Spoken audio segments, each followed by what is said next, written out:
Joining us now with more on Tesla, Colin Rusch, Oppenheimer Senior Research Analyst. As they continue to grow as an EV maker, and we continue to be very bullish about their EV technology, it extends the runway on their ability to deliver on the autonomy opportunity. And while we have some caution around that autonomous technology, I think folks started giving them a lot more credit for that runway and their ability to deliver on that promise. At the end of the day, we look at least half, if not more, of the value being ascribed to their AI opportunity, and particularly autonomy as the first application within that AI bucket. I think we already understood that at the point that they said we're going to go to the version V2.5 and kind of get halfway there on the existing platform. It just doesn't make sense for them to go to that low end vehicle, especially when you can start monetizing some of the ADAS functionality at a little bit higher rate. I don't think they really need to drop down to those price levels to continue to grow. And we actually had units growing ahead of our peers on the street here in 25 and 26. And I think they'll continue to grow into that opportunity. They do have better EVs than most of their competitors on the road at this point. Right. And I don't think they need to drop down to that low end to really drive volume into the 3 to 4 million vehicle a year range. Next few years. You've been doing this for a hot minute. Have you ever seen a company like Tesla before? I've been doing this for over 25 years. I've never seen a company like this before. No, it's pretty impressive. And I think when you look at what's going on at Tesla, it's not Tesla, but you have Elon with SpaceX and everything that's going on at Tesla and xAI. And I think we have a real innovator, whether you like him or not, that is really kind of shocking the world and bringing a lot to the table. And 안녕하세요. 지난주였습니다. 테슬라 공매도 세력분들이 5조가량 손실을 입었다라는 소식이 들려오고 있습니다. 그리고 여기서 중요한 점은 이들의 손실은 더욱더 커져갈 거라는 점이겠죠.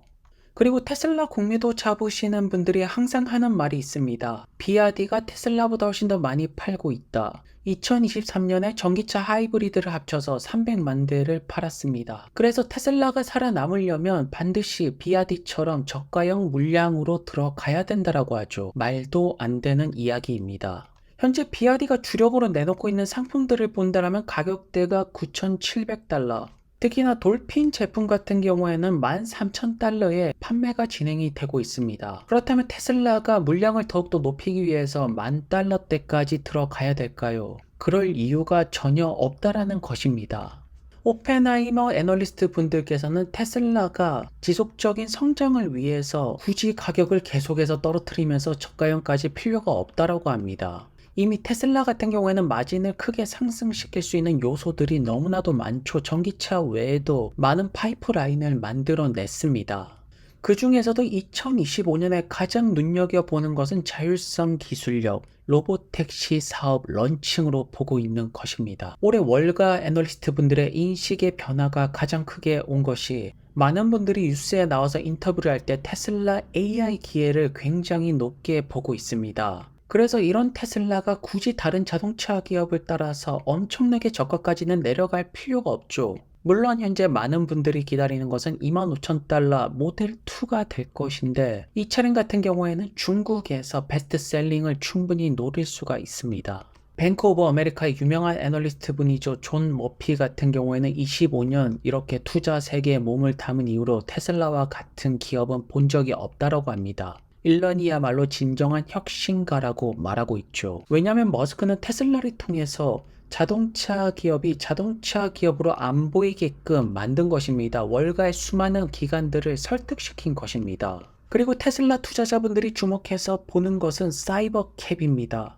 2025년 출시로 보고 있죠. 이 차량 같은 경우에는 킬로와트당 5.5마일, 생산 속도는 5배 더 빠르게, 그리고 무엇보다도 원가를 $15,000로 보고 있습니다. 2025년이 테슬라의 넥스트 웨이브, 두 번째 웨이브 시작의 연도로 보는 것은 차량 공유 서비스 런칭을 이때로 보는 것이기 때문입니다. 로보택시에 대한 기회, 수조 달러의 가치, 테슬라의 새로운 세상이 열리는 연도가 2025년이 될 것입니다. 결국 머스크의 시나리오대로 11월 대선이 트럼프가 승리를 가져가고 테슬라가 규제 부분에 완화가 되면서 2025년에 차량 공유 서비스가 런칭이 된다라면 지금이 테슬라 매수 최저기라고 볼 수가 있겠죠. 이것은 마치 2018년 19년 모델 3 한창 힘들 때 매수하셔서 2020년 수익화를 만들어내신 분들의 버금가는 굉장히 좋은 기회라고 보여집니다. 타샤키니 같은 경우에는 테슬라가 차량 공유 서비스 1년 동안 계속해서 테스트를 해오고 있다. 2025년에 출시가 된다라면 한 발짝으로 나아가는 것이라고 합니다. 여기에 머스크는 이것이야말로 큰 거라고 하죠. 빅딜이라는 표현을 쓰고 있습니다. 그래서 머스크가 말하는 큰 거 달성하려면 미국 정부가 반드시 수락을 해야 됩니다. 하지만 바이든 정권이랑 머스크의 사이는 계속해서 안 좋았죠. 그래서 지금까지의 흐름을 본다라면 머스크가 최근에 정치 행보를 보이는 건 역시나 모든 것들이 이해가 되는 부분입니다. 현재 도로가에서 자동차들을 보시면 2인 또는 1인 차량들이 굉장히 많다라고 합니다. 이러한 관점으로 본다면 로보택시가 상용화가 된다면 결국 내연기관차를 완전히 집어삼킬 수가 있다는 점입니다. 특히나 로보택시 같은 경우에는 하루에 20시간 넘게 운행을 할 수가 있죠. 그래서 사실상 사이버캡 생산을 비롯해서 전기차와 FSD 기술력 여기까지는 테슬라가 거의 다 완성을 시킨 상태라고 볼 수가 있습니다. 또 다른 중요한 요소죠. 그록 AI를 통해서 테슬라 차량에 통합시켜서 또 다른 생성형 AI가 인간을 보조할 것입니다. 그렇다면 이 부분에 대해서 머스크는 어떻게 대비를 하고 있을까요? 완벽한 대비를 하고 있죠.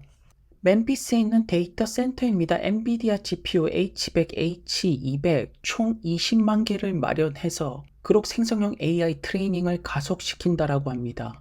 현재 엔비디아 같은 경우에는 xAI랑 강력한 파트너십을 맺은 상태이고 머스크는 슈퍼컴퓨터를 통해서 생성형 AI에 도전을 하고 있습니다. 그래서 최근에 월가의 애널리스트 분들이 언론 인터뷰에 나와서 테슬라 AI 기회 정말로 크다라고 말하는 것이 다 이런 데이터 센터를 보고 말하는 것입니다. 그렇다면 앞으로 그럭은 더욱더 똑똑해질 수밖에 없고 뛰어난 지능력을 가지게 된다라면 그 능력이 그대로 테슬라 차량의 통합 시스템으로 들어갑니다. 그리고 데이터 센터가 운영이 되려면 전력이 필요하죠. 여기에 테슬라의 메가팩이 들어가고 있습니다. 머스크의 모든 사업들이 연결되어 있는 것을 알 수가 있죠. 그리고 여기까지 완성이 된다면 소비자들 입장에서 비아디 차량을 구입할 이유는 없다라고 보여집니다. 그 소비자들이 중국 사람이라도 테슬라와의 격차는 이미 크게 벌어졌기 때문에 테슬라의 승자 독식으로 갈 것이겠죠. 현재 포드를 비롯한 내연기관차들의 전기차 사업을 보시면 마진 퍼센테이지는 마이너스 폭이 굉장히 큰 상태라고 볼 수가 있죠. 이미 사이버 트럭을 통해서 포르쉐가 되었던 내연기관차들은 기술적으로 패배를 하였습니다. 현재 미국 전기차 시장 9월부터 10월까지 전기차 점유율이 9%라고 합니다. 적어도 올해 10%를 뛰어넘어야 될 것이고 내년엔 15%를 찍어야겠죠. 결국 신차 점유율에서 전기차가 점차 많아질수록 테슬라 차량의 판매 대수는 크게 올라갈 수가 있습니다. 그래서 현재 미국 대선이 머스크의 뜻대로 되고 테슬라 규제 완화가 되면서 사이버캣까지 2025년에 출시가 된다라면 많은 분들이 기다리는 베스트 시나리오 2025년에 발생을 합니다. 빅7을 추월할 수 있는 가능성들이 크게 보여지고 있죠. 그냥 따라잡는 수준이 아니라 오히려 앞지를 수가 있는 것이 많은 테슬라 블리시 투자자분들이 이미 주가는 바닥을 다졌다라고 보고 있습니다. 그리고 2025년 같은 경우에는 테슬라의 저가형 25,000달러 전기차를 비롯해서 사이버캡 거기에 자율주행 능력이 들어가는 것이고 그록 인공지능을 통해서 새로운 소프트웨어를 만드는 것입니다. 그렇다면 지금 테슬라를 집중해서 보는 것은 굉장한 기회라고 볼 수가 있습니다. 현재 머스크 같은 경우에는 미 대선에 총력전을 가하고 있습니다. 다음 주 화요일입니다. 얼마 안 남았죠. 반드시 트럼프가 당선이 돼야 된다라고 X에 거듭해서 글을 올리고 있습니다. 메이 머스크 역시나 투표를 하라고 메시지를 남기고 있죠.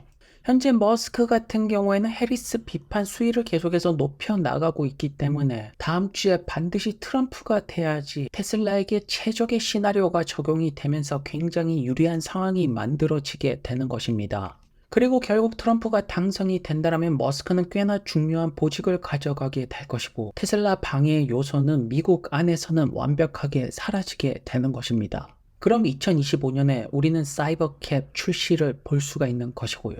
머스크가 내년에 엄청난 성장률을 예고한 것이 현실로 만들어지는 것입니다.